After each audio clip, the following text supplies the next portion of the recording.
গাজায় ইসরায়েলের হামলায় ২৪ ঘন্টায় ৪৩ জনের মৃত্যু হয়েছে। এর মধ্যে গাজা সিটিতে মারা গেছেন ২৬ জন। এছাড়াও অনাহারে মারা গেছেন অনেকে। এ নিয়ে অনাহারে মৃতের সংখ্যা দাঁড়িয়েছে ৪৪১ জনে। এদিকে রাশিয়ার বিরুদ্ধে আকাশসীমা লঙ্ঘনের অভিযোগ করেছে এস্তোনিয়া, অস্বীকার করেছে রাশিয়া। অন্যদিকে সুদানের মসজিদে ড্রোন হামলায় ৭৮ জন মারা গেছে। জানাবো মেক্সিকোতে ট্রাক বিস্ফোরণে ২৫ জনের মৃত্যুর খবরও। বিশ্বের নানা প্রান্তের এমন নানা রকম সব খবর নিয়ে বিশ্বযোগের এখনকার আয়োজনে স্বাগত জানাচ্ছি আমি আফসানা শাওন। গাজায় প্রায় ২ বছর ধরে চলা যুদ্ধ ইসরায়েল ফিলিস্তিন সংঘাতে দ্বিরাষ্ট্র সমাধানের আলোচনাকে নতুন করে সামনে এনেছে। দ্বিরাষ্ট্রকেই শান্তির উপায় হিসেবে দেখছেন অনেকে। যদিও শান্তির পথ এমনকি সমঝোতার প্রক্রিয়াও বছরের পর বছর ধরে রুদ্ধ হয়ে আছে। দ্বিরাষ্ট্রীয় সমাধান শেষ পর্যন্ত ভৌগোলিকভাবে সম্ভব হবে কিনা তা নিয়েও শঙ্কা দেখা দিয়েছে। বিস্তারিত মনিরুজ্জামান বাবু রিপোর্টে। ফিলিস্তিনকে আগামী সপ্তাহে স্বাধীন রাষ্ট্রের স্বীকৃতি দিতে যাচ্ছে যুক্তরাজ্য সহ বেশ কয়েকটি পশ্চিমা দেশ। তবে যুক্তরাষ্ট্র এরই মধ্যে এই স্বীকৃতির বিরোধিতা করেছে।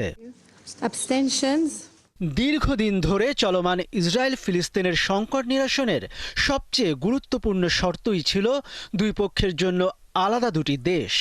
আর এই দ্বিরাষ্ট্রভিত্তিক সমাধানের তত্ত্বটি এসেছিল ১৯৯৩ সালে অসলো শান্তি আলোচনার মাধ্যমে এবং দুপক্ষই তাতে সম্মত হয়েছিল।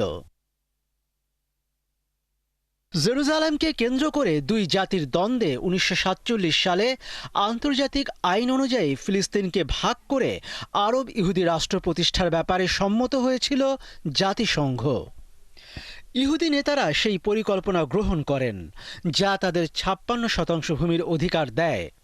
কিন্তু আরব লীগ এই পরিকল্পনাকে প্রত্যাখ্যান করে। এরপর ১৯৬৭ সালের যুদ্ধে ইসরায়েল পশ্চিম তীর সহ পূর্ব জেরুজালেম জর্ডানের কাছ থেকে দখল করে নেয় এবং মিশরের কাছ থেকে দখল করে নেয় গাজা। ভূমধ্যসাগর থেকে জর্ডান উপত্যকা পর্যন্ত সমস্ত অঞ্চলের নিয়ন্ত্রণ সুরক্ষিত করে। ফলে ফিলিস্তিনিরা রাষ্ট্রহীন হয়ে পড়ে।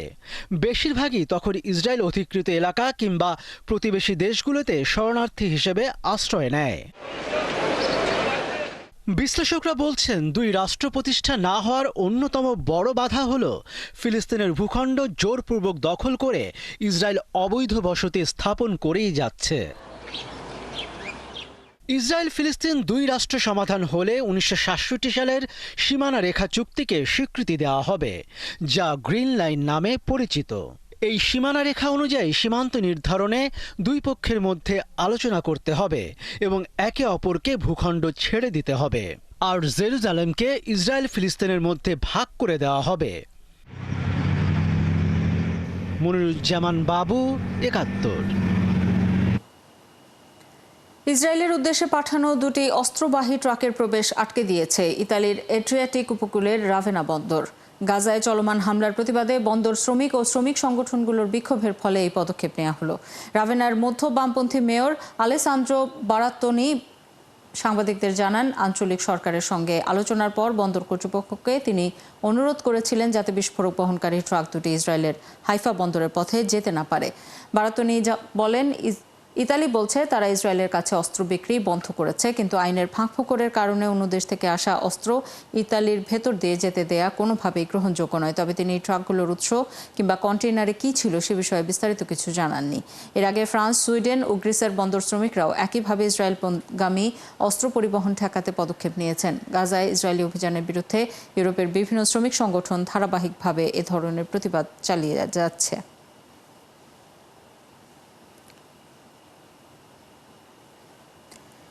ইরানের পরমাণু কর্মসূচি ইস্যুতে দেশটির ওপর জাতিসংঘের অর্থনৈতিক নিষেধাজ্ঞা পুনর্বহালের প্রস্তাব পাশ হয়েছে। একে ইরানের অর্থনীতির জন্য বড় আঘাত বলেই মনে করা হচ্ছে। শুক্রবার জাতিসংঘ নিরাপত্তা পরিষদে নিষেধাজ্ঞা পুনর্বহালে একটি প্রস্তাবের ভোটাভুটি হয়। এতে যুক্তরাষ্ট্র সহ ৯টি দেশ প্রস্তাবের পক্ষে ভোট দেয়। বিপক্ষে ভোট দেয় 4টি দেশ, রাশিয়া, চীন, পাকিস্তান ও আলজেরিয়া। 2টি দেশ ভোটদানে বিরত ছিল। এর ফলে যদি আগামী কয়েকদিনের মধ্যে কোনো গুরুত্বপূর্ণ চুক্তি না হয়, তাহলে 28 সেপ্টেম্বর থেকে ইরানের ওপর ইউরোপীয় নিষেধাজ্ঞাগুলো পুনর্বহাল হবে, যা 2015 সালের ঐতিহাসিক পরমাণু চুক্তির আওতায় প্রত্যাহার করা হয়েছিল। সম্প্রতি ইরানের পারমাণবিক কর্মসূচি নিয়ে উত্তেজনা বেড়ে যাওয়ায় গত মাসের শেষের দিকে জাতিসংঘের প্রধান নিষেধাজ্ঞাগুলো পুনর্বহালের প্রক্রিয়া শুরু করে যুক্তরাজ্য, ফ্রান্স ও জার্মানি। এদিকে নিষেধাজ্ঞা পুনর্বহালের সিদ্ধান্তের প্রতিক্রিয়ায় ইরানি কর্মকর্তারা অভিযোগ করেছিলেন, এই 3 ইউরোপীয় দেশ 2015 সালে পরমাণু চুক্তিতে থাকা বিরোধ মীমাংসা ব্যবস্থার অপব্যবহার করেছে। ইউরোপের বাল্টিক অঞ্চলের দেশ এস্তোনিয়ার আকাশসীমায় রাশিয়ার 3টি যুদ্ধবিমান অনুপ্রবেশ করেছে বলে দাবি করেছে পশ্চিমা সামরিক জোট নেটো। শুক্রবার অনুপ্রবেশের ঘটনার পর সেগুলো রুখে দেওয়া হয় বলে জানিয়েছে নেটো। শুক্রবার এক বিবৃতিতে বলা হয়েছে, অনুমতি না নিয়েই রাশিয়ার 3টি MiG-31 যুদ্ধবিমান নেটোর সদস্য এস্তোনিয়ার আকাশে প্রবেশ করে। ফিনল্যান্ড উপসাগরের ওপর সেগুলো মোট 12 মিনিট ছিল। এস্তোনিয়ার পররাষ্ট্রমন্ত্রী মার্গুস শাহনা বলেছেন, রুশ যুদ্ধবিমান চলতি বছরে চতুর্থবারের মতো এস্তোনিয়ার আকাশসীমা লঙ্ঘন করেছে, যা কোনোভাবেই গ্রহণযোগ্য নয়। তবে এস্তোনিয়ার এমন দাবি প্রত্যাখ্যান করেছে রুশ প্রতিরক্ষা মন্ত্রণালয়।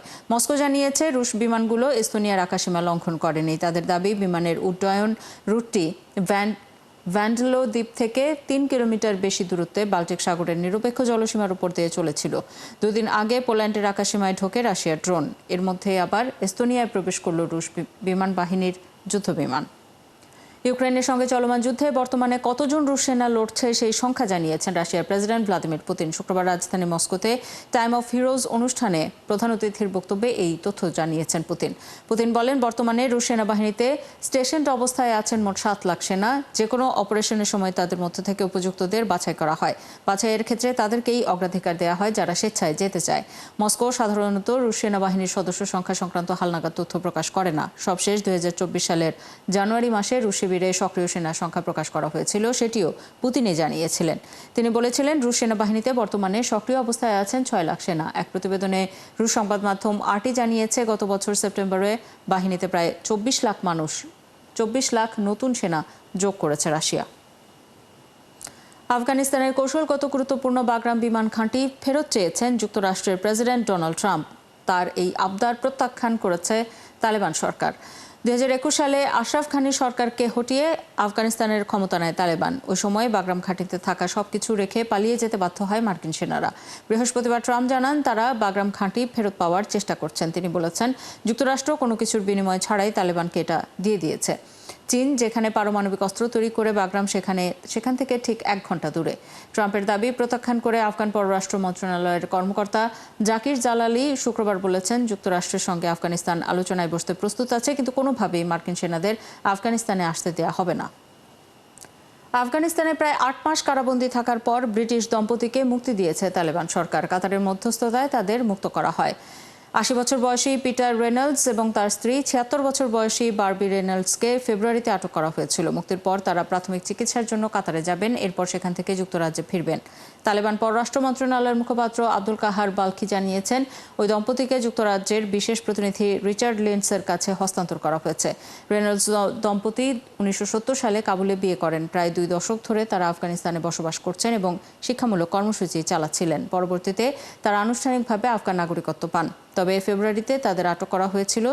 সে বিষয়ে তালেবান কর্মকর্তারা কোনো ব্যাখ্যা দেননি। রেনল্ডসের পরিবারের দাবি, বন্দী অবস্থায় তাদের স্বাস্থ্যের অবনতি হয়। তবে তালেবানের দাবি, বন্দীদের পর্যাপ্ত চিকিৎসা দেওয়া হয়েছে এবং মানবাধিকার নিশ্চিত করা হয়েছে।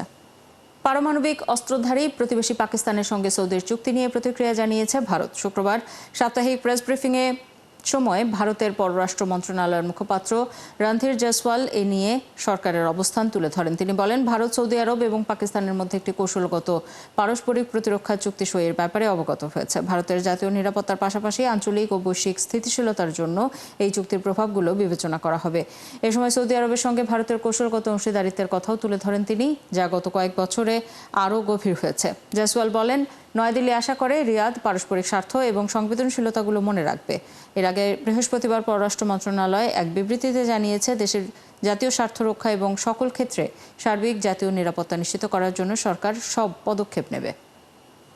সুদানের দারফুরে শুক্রবার একটি মসজিদে ড্রোন হামলায় অন্তত 78 জন নিহত হয়েছেন। হামলায় আহত হয়েছে আরও 20 জন। আহত অনেকের অবস্থা আশঙ্কাজনক হওয়ায় মৃতের সংখ্যা আরও বাড়তে পারে বলে আশঙ্কা করা হচ্ছে। স্থানীয় এক বাসিন্দা জানিয়েছেন, ড্রোনটি ফজরের নামাজ চলাকালে আঘাত হানে, মুহূর্তেই বহু মানুষ নিহত হয়। এলফাশের শহরে এই হামলার জন্য আধাসামরিক র্যাপিড সাপোর্ট ফোর্সেস RSF-কে দায়ী করা হচ্ছে, যদিও গোষ্ঠীটি কোনো দায় নেয়নি। মেক্সিকোতে তরলীকৃত প্রাকৃতিক গ্যাসবাহী একটি ট্যাঙ্কার ট্রাক বিস্ফোরণে কমপক্ষে 25 জন নিহত হয়েছেন। এছাড়া আহত হয়েছেন আরও অন্তত 60 জন। দেশটির স্বাস্থ্য মন্ত্রণালয় জানিয়েছে এসব তথ্য। রাজধানী মেক্সিকো সিটির সবচেয়ে জনবহুল এলাকায় ব্যস্ত সড়কে সীমানা দেয়ালের সঙ্গে সংঘর্ষ হয় একটি জ্বালানিবাহী ট্যাঙ্কার ট্রাকের। এ সময় ট্রাকটিতে প্রায় 50,000 লিটার LPG মজুদ ছিল। সংঘর্ষের সঙ্গে সঙ্গেই ট্রাকটিতে বিস্ফোরণ ঘটে এবং আগুন ধরে যায়। টেলিফোনে কথা বলেছেন যুক্তরাষ্ট্রের প্রেসিডেন্ট ডোনাল্ড ট্রাম্প ও চীনের প্রেসিডেন্ট শি জিনপিং। ফোন আলাপে দুই দেশের বাণিজ্যের পাশাপাশি টিকটক প্রসঙ্গ নিয়ে আলোচনা করেছেন তারা। ওভাল অফিসে সাংবাদিকদের এক প্রশ্নের জবাবে মার্কিন প্রেসিডেন্ট জানান, যুক্তরাষ্ট্রের সাথে টিকটক চুক্তির অনুমোদন দিয়েছেন চীনা প্রেসিডেন্ট শি জিনপিং। প্রস্তাব অনুযায়ী টিকটক যুক্তরাষ্ট্রে চালু থাকবে এবং চুক্তি হলে মার্কিন বিনিয়োগকারীরা টিকটকের অন্তত ৮০% শেয়ার কিনবেন, বাকি ২০% থাকবে চীনা বিনিয়োগকারীদের হাতে। বিদেশি কর্মী নিয়োগে H-1B ভিসাধারী কর্মীদের জন্য বছরে $1 লাখ দিতে হবে কোম্পানিগুলোকে। নতুন এই আদেশ জারি করছেন ট্রাম্প। শুক্রবার এই তথ্য জানিয়েছে ওভাল অফিস। ট্রাম্প ও চীনের সাধারণত ভারত ও চীনের দক্ষ শ্রমিকরা H-1B ভিসায় নন ইমিগ্রেন্ট হিসেবে যুক্তরাষ্ট্রে কাজ করেন। এক্ষেত্রে প্রযুক্তি খাতে সবচেয়ে বেশি প্রভাব পড়বে বলে ধারণা করা হচ্ছে। কর্মী ভিসার ওপর ট্রাম্প প্রশাসনের নেওয়া পদক্ষেপের মধ্যে সবচেয়ে উচ্চ পর্যায়ের পদক্ষেপ এই H-1B। এই ছিল এখনকার আয়োজনে। বিশ্বের আরও নতুন কিছু খবর ও বিশ্লেষণ নিয়ে দুপুর 1:30টায় আবারও হাজির হবে বিশ্বযোগ। চোখ রাখুন একাত্তরের ফেসবুক পেজে এবং সাবস্ক্রাইব করুন একাত্তরের ইউটিউব চ্যানেল। একাত্তরের সাথেই থাকুন।